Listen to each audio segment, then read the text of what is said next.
जय श्री राधे राधे। आज की वीडियो में हम गुरुवार व्रत कथा के बारे में जानेंगे। गुरुवार व्रत करने से बृहस्पति देवता प्रसन्न होते हैं। यह व्रत अत्यंत फलदायी है। अग्नि पुराण के अनुसार अनुराधा नक्षत्र युक्त गुरुवार से आरंभ करके 7 गुरुवार व्रत करने से बृहस्पति ग्रह की हर पीड़ा से मुक्ति मिलती है। अगर आपको मेरी वीडियो पसंद आए तो इसे लाइक और मेरे चैनल को सब्सक्राइब जरूर करें। तो आइए शुरू करते हैं बृहस्पतिवार की व्रत कथा। प्राचीन समय की बात है। एक नगर में एक बड़ा व्यापारी रहता था। वह जहाज़ों में माल लदवाकर दूसरे देशों में भेजा करता था। वह जिस प्रकार अधिक धन कमाता था, उसी प्रकार जी खोलकर दान भी किया करता था। परंतु उसकी पत्नी अत्यंत कंजूस थी।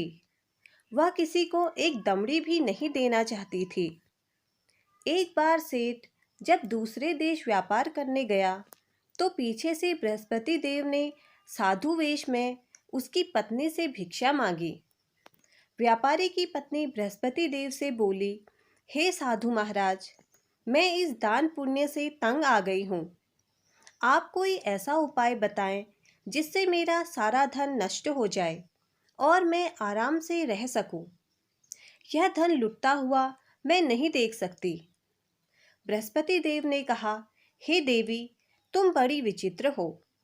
संतान और धन से क्या कोई दुखी होता है? अगर अधिक धन है तो इसे शुभ कार्यों में लगाओ, कुंवारी कन्याओं का विवाह कराओ, विद्यालयों और बाग बगीचों का निर्माण कराओ। ऐसे पुण्य कार्य करने से तुम्हारा लोक परलोक सार्थक हो सकता है। परंतु साधु की इन बातों से व्यापारी की पत्नी खुश नहीं हुई। उसने कहा, मुझे ऐसे धन की आवश्यकता ही नहीं है जिसे मैं दान दूं। तब बृहस्पति देव बोले, यदि तुम्हारी ऐसी ही इच्छा है तो तुम एक उपाय करना। 7 बृहस्पतिवार घर को गोबर से लीपना, अपने केशों को पीली मिट्टी से धोना, केशों को धोते समय स्नान करना, व्यापारी से हजामत बनाने को कहना, भोजन में मांस मदिरा खाना, कपड़े अपने घर में धोना। ऐसा करने से तुम्हारा सारा धन नष्ट हो जाएगा। इतना कहकर बृहस्पति देव अंतर्ध्यान हो गए। व्यापारी की पत्नी ने बृहस्पति देव के कहे अनुसार 7 बृहस्पतिवार वैसा ही करने का निश्चय किया। केवल 3 बृहस्पतिवार ही बीते थे कि उसकी समस्त धन संपत्ति नष्ट हो गई और वह परलोक सिधार गई। जब व्यापारी वापस आया तो उसने देखा उसका सब कुछ नष्ट हो चुका है। उस व्यापारी ने अपनी पुत्री को सांत्वना दी और दूसरे नगर में जाकर बस गया। वहां वह जंगल से लकड़ी काटकर लाता और शहर में बेचता। इस तरह अपना जीवन व्यतीत करने लगा। एक दिन उसकी पुत्री ने दही खाने की इच्छा प्रकट की, लेकिन व्यापारी के पास दही खरीदने के पैसे नहीं थे। वह अपनी पुत्री को आश्वासन देकर जंगल में लकड़ी काटने चला गया। वहां एक वृक्ष के नीचे बैठ अपनी पूर्व दशा पर विचार कर रोने लगा। उस दिन बृहस्पतिवार था।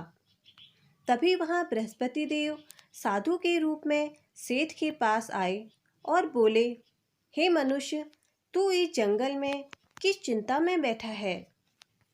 तब व्यापारी बोला, हे महाराज, आप सब कुछ जानते हैं। इतना कहकर व्यापारी अपनी कहानी सुनाकर रो पड़ा। बृहस्पति देव बोले, देखो बेटा, तुम्हारी पत्नी ने बृहस्पति देव का अपमान किया था, इसी कारण तुम्हारा यह हाल हुआ है।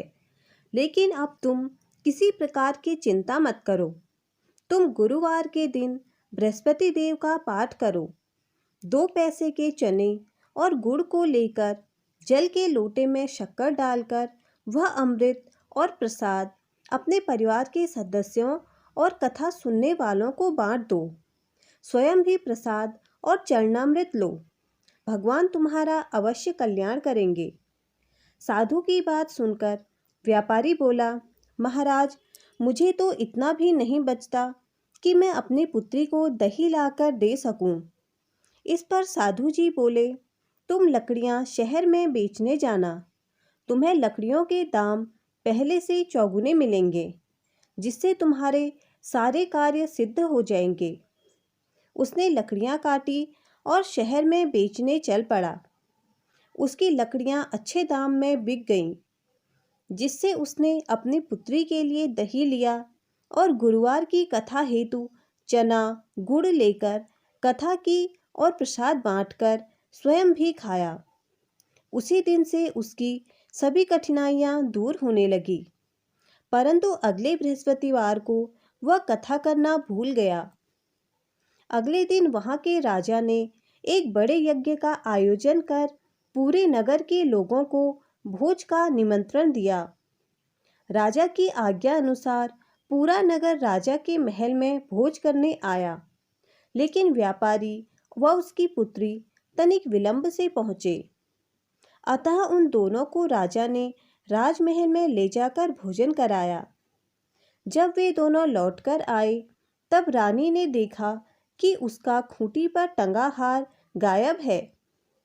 रानी को व्यापारी और उसकी पुत्री पर संदेह हुआ कि उसका हार उन दोनों ने ही चुराया है।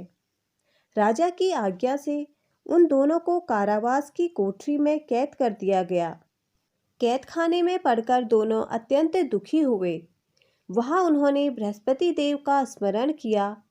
बृहस्पति देव ने प्रकट होकर व्यापारी को उसकी भूल का आभास कराया और उन्हें सलाह दी कि गुरुवार के दिन कैद खाने के दरवाजे पर तुम्हें 2 पैसे मिलेंगे। उनसे चने और मुनक्का मंगवाकर विधि पूर्वक बृहस्पति देव का पूजन करना, तुम्हारे सारे दुख दूर हो जाएंगे। बृहस्पतिवार को कैद खाने के द्वार पर उन्हें 2 पैसे मिले। बाहर सड़क पर एक स्त्री जा रही थी। व्यापारी ने उसे बुलाकर गुड़ और चने लाने को कहा। इस पर वह स्त्री बोली, मैं अपनी बहू के लिए गहने लेने जा रही हूँ, मेरे पास समय नहीं है। इतना कहकर वह चली गई। थोड़ी देर बाद वहां से और एक स्त्री निकली। व्यापारी ने उसे बुलाकर कहा कि हे बहन, मुझे बृहस्पतिवार की कथा करनी है, तुम मुझे 2 पैसे का गुड़ चना ला दो। बृहस्पति देव का नाम सुनकर वह स्त्री बोली, भाई मैं तुम्हें अभी गुड़ चना लाकर देती हूँ। मेरा एक लौता पुत्र मर गया है, मैं उसके लिए कफन लेने जा रही थी, लेकिन पहले मैं तुम्हारा काम करूँगी, उसके बाद अपने पुत्र के लिए कफन लाऊंगी। वह स्त्री बाजार से व्यापारी के लिए गुड़ चना ले आई और स्वयं भी बृहस्पति देव की कथा सुनी।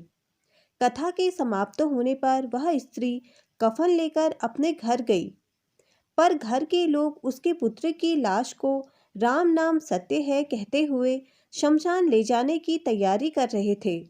स्त्री बोली, मुझे अपने लड़के का मुख एक बार देख लेने दो। अपने पुत्र का मुंह देखकर स्त्री ने उसके मुंह में प्रसाद और चरणामृत डाला। प्रसाद और चरणामृत के प्रभाव से वह पुनः जीवित हो गया।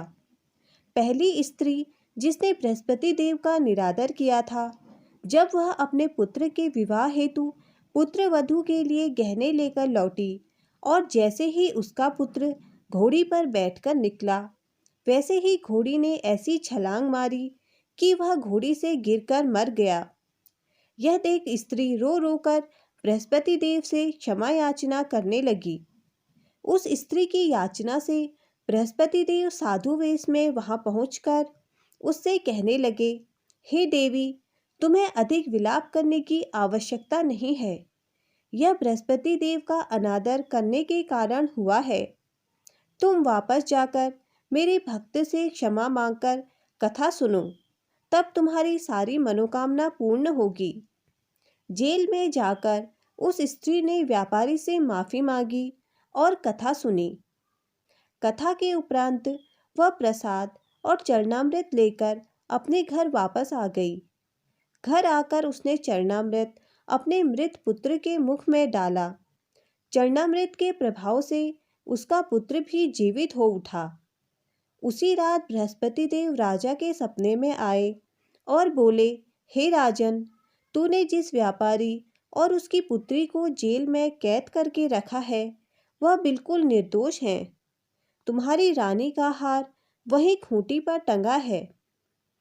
दिन निकला तो राजा रानी ने हार खूंटी पर लटका हुआ देखा। राजा ने उस व्यापारी और उसकी पुत्री को रिहा कर दिया और उन्हें आधा राज्य देकर उसकी पुत्री का विवाह उच्च कुल में करवाकर दहेज में हीरे जवाहरात दिए। इस प्रकार जो लोग बृहस्पति देव का व्रत करते हैं, बृहस्पति देव उन पर हमेशा अपना आशीर्वाद बनाए रखते हैं और हमेशा उनकी रक्षा करते हैं। अगर आपको मेरी वीडियो पसंद आई तो इसे लाइक और मेरे चैनल को सब्सक्राइब जरूर करें।